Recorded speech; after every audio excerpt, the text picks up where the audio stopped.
A group of prominent musicians has thrown its support behind a campaign by music therapists to stop changes to the way their services are funded by the National Disability Insurance Scheme.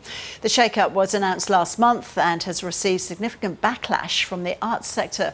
National Disability Affairs reporter Naz Campanella is with me in the studio. Hi, Naz. Hey. So what exactly is changing?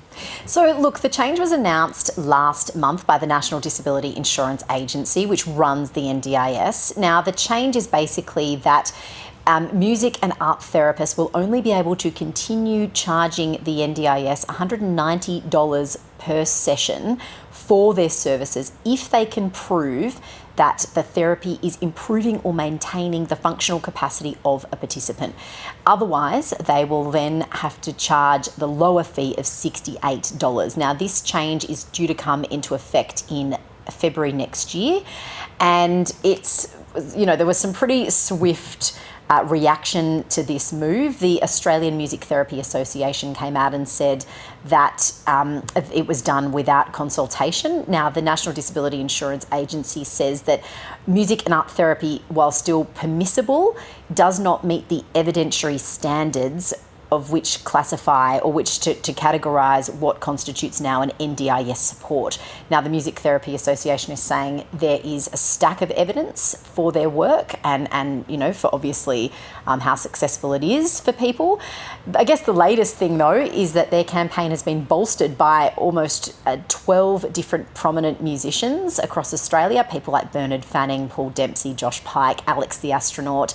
They've created little videos now and they are basically throwing their support behind the campaign. Let's have a little listen to what one of the musicians in this campaign is saying, that they, the evidence that they say and how it's helping to improve the lives of participants.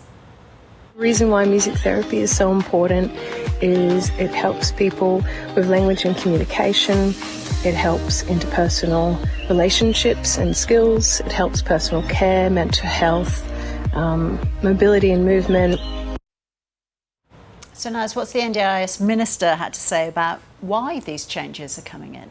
Yeah, look, one of the arguments that the Music Therapy Association has said is that there was a lack of consultation around these changes to their services. The NDIS Minister, Bill Shorten, said last month that they did have the opportunity to actually put forward their submissions, and they did, to a wide-ranging NDIS review, which was done, and the report was handed down last year, as well as feedback that they gave on the actual NDIS bill that sort of guided or allowed for these changes to happen. So the minister has said there has been consultation. The Music Therapy Association has put in its submissions to these particular reviews.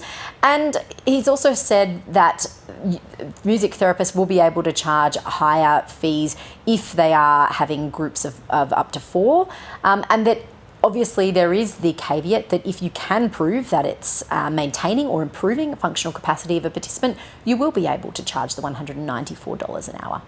Naz, thanks so much. Thank you.